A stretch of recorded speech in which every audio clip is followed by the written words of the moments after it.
Hello everyone, this is Shahzad and you watching OMG। ये तो knowledge की बात है। डियर व्यूवर्स, पिछले वीडियो में मैंने आपको बताया एक्टिव वॉइस को पैसिव वॉइस में कैसे कन्वर्ट किया जाता है और वॉइस। अगर आप मेरा पहला वीडियो मिस कर चुके हैं तो ये आई बटन पे टच करके आप पहला वीडियो देख सकते हैं, जिससे आपको कुछ बेसिक इन्फॉर्मेशन मिल जाएंगी। आज का ये वीडियो उसी से रिलेट है, जिसमें हम बताने वाले हैं कि जो दूसरी कंडीशन आती है उसको कैसे पहचाना जाए और फिर एक्टिव वॉइस को पैसिव वॉइस में कैसे कन्वर्ट किया जाता है। तो let's start without wasting any time. चलिए अपनी क्लासरूम में करते हैं आज का टॉपिक, दैट इज वॉइस। और आज के इस वीडियो में हम देखने वाले हैं कि एक्टिव वॉइस को पैसिव वॉइस में कैसे कन्वर्ट किया जाता है। साथ ही साथ हम देखने वाले हैं कि उनको किस तरह से आइडेंटिफाई किया जाता है।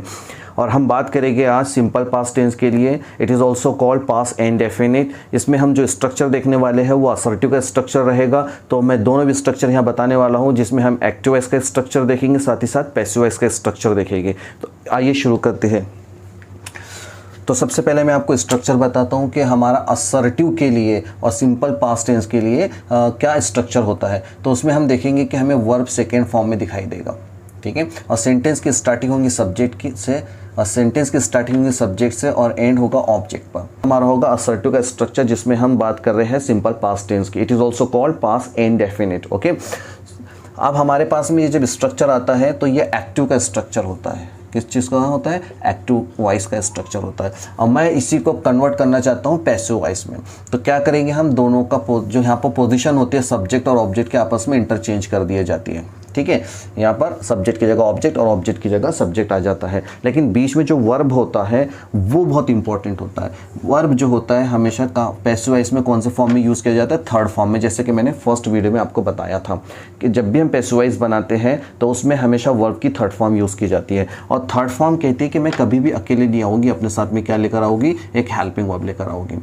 तो वर्ब की थर्ड फॉर्म से पहले हेल्पिंग वर्ब आएगा। और चूंकि हम टेंस की बात कर रहे हैं, कौन से? पास्ट टेंस की बात कर रहे हैं, तो इसलिए यहाँ पर जो हमारे HV आने वाले हैं वो वॉज और वर आने वाले हैं। अब हमको क्या करना है? ऑब्जेक्ट को स्टार्टिंग में ला देना है और सब्जेक्ट को एंडिंग में ला देना है। लेकिन हमने आपको ये भी बताया था कि सब्जेक्ट के साथ में हमेशा क्या आएगा? बाय आएगा। तो ये हमारा जो फॉर्मेट है ये बन जाता है पैसिव वॉइस का। It is passive voice format, ठीक है।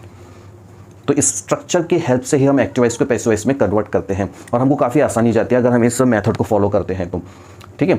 चलिए आगे इस तरह से दी जाती है। He saved me। ये एक स्ट्रक्चर, ये एक सेंटेंस हमें दिया गया है और कहा जाता है कि इसको वॉइस में कन्वर्ट करिए, ठीक है। क्लियर यहाँ पर नहीं बताया जाता कि कौन सा वॉइस, सिर्फ इतना कह देता है चेंज द वॉइस। तो हम क्या करते हैं, सबसे पहले यहाँ पर पहचानते हैं कि what kind of voice is given.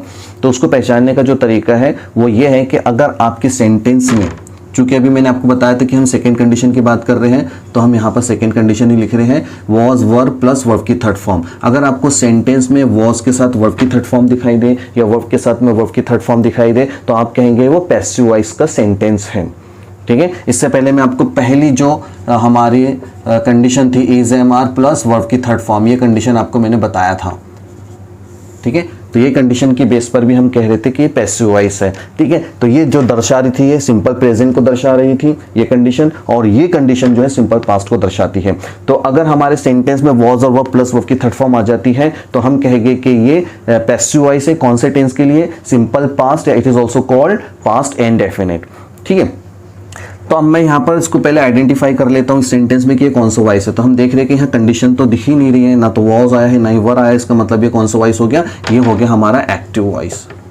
तो मैं इसको क्या बना दूंगा? Passive voice. तो इसका हम किस तरह से आंसर करने वाले हैं? तो we will take help from the structure, ठीक है। तो इसको मैं इस तरह से पहले आइडेंटिफाई कर लेता हूँ कि मेरे पास में सेंटेंस में क्या क्या चीज़ आई है, सब्जेक्ट वर्ब एंड ऑब्जेक्ट। तो ये हमारा हम स्ट्रक्चर है एक्टिव वॉइस का, हम बनाते हैं इसको पैसिव वॉइस। तो हमने क्या करना है, सबसे पहले वर्ब की थर्ड फॉर्म लिख लेना है ना, और उसके पहले HV ला लेना है। तो आप चाहे तो ऐसा भी चलते हैं या फिर स्टेप बाय स्टेप चलते हैं, ठीक है। तो सबसे पहले हम क्या करेंगे, ऑब्जेक्ट। ऑब्जेक्ट कौन है? मी। मैं आपको इसके पहले की वीडियो में बता चुका हूँ कि अगर मी ऑब्जेक्टिव केस में आता है और जब हम उसको सब्जेक्ट के तौर पर यूज़ करते हैं तो उसका सब्जेक्टिव केस बन जाता है आई। जब भी मी स्टार्टिंग में आएगा तो आई बन जाएगा, ठीक है। फिर क्या चाहिए हमको? HV चाहिए। तो कितने HV है? 2 HV, वॉज एंड वर है। तो अब ये दोनों में से कौन सा HV यूज़ किया जाए? तो आपको मैं इससे पहले भी बता चुका हूँ कि ही, शी, इट, सिंगुलर नाउन और आई, ये जो सब्जेक्ट आते हैं, ठीक है, इनके साथ में हमेशा हम यूज़ करते हैं वॉज। जिनको हम सिंगुलर प्रोनाउन या सिंगुलर नाउन, इनके साथ में हम जनरली क्या यूज़ करते हैं, वॉज। अब रिमेनिंग जो हमारे बच गए प्रोनाउन या जो भी सब्जेक्ट आएगा, ठीक है, तो उसके साथ में हम वर यूज़ करेंगे। बट यहाँ पर ही, शी, इट और सिंगुलर नाउन और आई के साथ में क्या बताया गया है, वॉज। तो मैं देख रहा हूँ कि मेरे यहाँ पर मौजूद है क्या, आई मौजूद है, इसका मतलब यहाँ वॉज आएगा। ठीक है, अब मुझे क्या चाहिए, वर्ब की थर्ड फॉर्म चाहिए। तो फिर से मैं बता देता हूँ कि ऐसे वर्ब जिनके सेकेंड फॉर्म में या तो डी लगेगा या फिर ईडी लगेगा, तो वो सेकेंड भी होती है और थर्ड भी होती है। तो यहाँ पर अभी डी लगा हुआ दिखाई दे रहा है आपको, है ना, तो ये सेकेंड भी है और थर्ड भी है, यही होती है सेकेंड और थर्ड। तो यहाँ लिख देंगे हम इसको थर्ड के तौर पर सेव। ठीक है, अब मैंने आपको ये भी बताया कि how to differentiate between second form and third form which contain ED, है ना, जिनमें ऐसे वर्ब जिनके सेकंड फॉर्म में या थर्ड फॉर्म में ईडी आता है, तो उनको हम कैसे पहचानेंगे, कब कैसे कहेंगे कि उनको सेकंड फॉर्म में या थर्ड फॉर्म में। तो मैंने बताया था कि जो सेकंड फॉर्म होती है उनके साथ में कभी भी एचवी नहीं आता है, थर्ड फॉर्म से पहले हमेशा एचवी आता है। तो यहाँ पर ये सेकंड कहला रहा है क्योंकि इसके पहले एचवी नहीं है, यहाँ ये थर्ड कहला रहा है क्योंकि इसके पहले एचवी है। चलिए आगे बात करेंगे, हम क्या करना है, अब अगर स्ट्रक्चर के थ्रू जाते हैं तो हमको लिखना है बाय, लिख दिया बाय। फिर क्या चाहिए मुझे, सब्जेक्ट। तो सब्जेक्ट कौन है मेरा इस सेंटेंस में, ही है, तो ही का क्या बनता है, हिम बनता है। ठीक है, अगर आप इस वीडियो पे न्यू हैं तो आपको आई बटन दिखाई दे रहा होगा, आप जाके वहाँ पे पहला वीडियो देख सकते हैं जिसमें आपको मैंने ये कन्वर्जन भी किस तरह से होता है ये बताया था। ठीक है, तो ये हमारा एक्टिव से पैसिव हमने देखा। सबसे पहले यहाँ पर स्ट्रक्चर, एक्टिव का स्ट्रक्चर ये होता है, पैसिव बनाने के लिए स्ट्रक्चर होता है। फिर हमने क्या किया कि उसको पहचाना कंडीशन के बेस पे पहचाना कि वो एक्टिव है या पैसिव।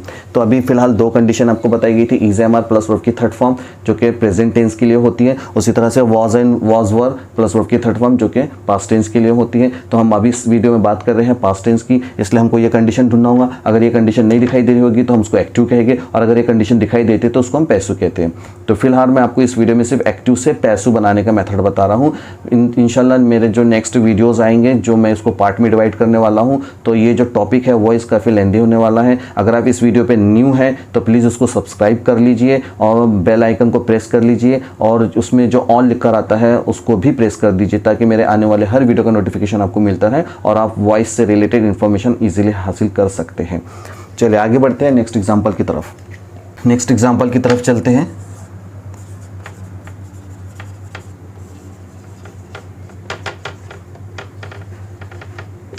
Salman helped them. ठीक है, तो सबसे पहले हम क्या करेंगे, आइडेंटिफाई करेंगे कि ये कौन सा वॉइस है, ये एक्टिव है या पैसिव है। तो उसके लिए हमको क्या करना है, कंडीशन को फॉलो करना है। तो अभी दो कंडीशन हम देख रहे थे, is am are plus verb की थर्ड फॉर्म है क्या, नहीं है। Okay, second condition was verb plus verb की थर्ड फॉर्म है क्या, नहीं है। अगर रहती तो हम उसको पैसिव वॉइस कहते हैं, नहीं है इसका मतलब ये एक्टिव वॉइस है। तो इसका फॉर्मेशन जो होता है असर्टिव सेंटेंस का सब्जेक्ट, ये वर्ब है कौन से फॉर्म में है, सेकेंड फॉर्म में, और वर्ब क्या आता है, ऑब्जेक्ट आता है। चलिए अब हमको क्या करना है, ऑब्जेक्ट को पहले ला लेना है। तो हम आंसर जब लिखेंगे तो हम क्या करेंगे, ऑब्जेक्ट को पहले लाएंगे। तो देम, देन इस तरफ आएगा तो बन जाएगा दे। ठीक है, फिर क्या लिखो, एच वी लिखो। तो हमारे पास दो एच वी यूज़ होने वाले, वॉज एंड वर। ठीक है, मैंने आपको बताया कि ही, शी, इट सिंगुलर नाउन और आई के साथ में वॉज होता है। यहाँ पर वर मौजूद है क्या, नहीं है, इसका मतलब इसके साथ में दे के साथ में वर आ जाएगा। ठीक है, अगर हमने आपको बताया कि how to use H V. ठीक है, he, she, it singular noun और आई के साथ में वॉज आता है, और यू, वी, दे और प्लूरल नाउन के साथ में वर आता है। तो ये दे था तो यहाँ पर हमने वर लिख दिया है। फिर क्या चाहिए, वर्ब की थर्ड फॉर्म। देखिए इसमें ईडी लगा हुआ है, मतलब ये सेकेंड के तौर पे भी यूज़ हो सकती है और थर्ड के तौर पर भी। तो हम इसी को यहाँ पर थर्ड के तौर पे यूज़ कर लेंगे।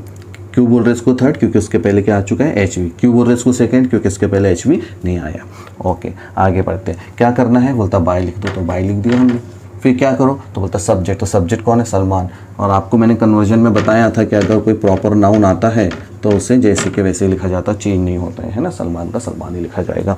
तो ये दो एग्जाम्पल हमने यहाँ पर देखे हैं। मुझे उम्मीद है कि आपको इस वीडियो से ये समझ में आ गया है कि एक्टिव वॉइस और पैसिव वॉइस को कैसे चेंज किया जाता है और उन्हें कैसे पहचाना जाता है। फिलहाल ये दो कंडीशन के बेस पर आप बहुत सारी प्रैक्टिस भी कर सकते हैं।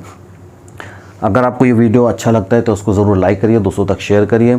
और मैं चाहता हूँ कि ये जो इन्फॉर्मेशन है दूसरों तक भी पहुँचनी चाहिए। नॉलेज जो है बांटने से बढ़ता है। तो मैं चाहूँगा कि आप अगर एक नए काम करना चाहते हैं तो इस वीडियो को कम से कम 5 लोगों तक पहुँचाइए ताकि ये सीखने का सिलसिला आगे बढ़ते रहें।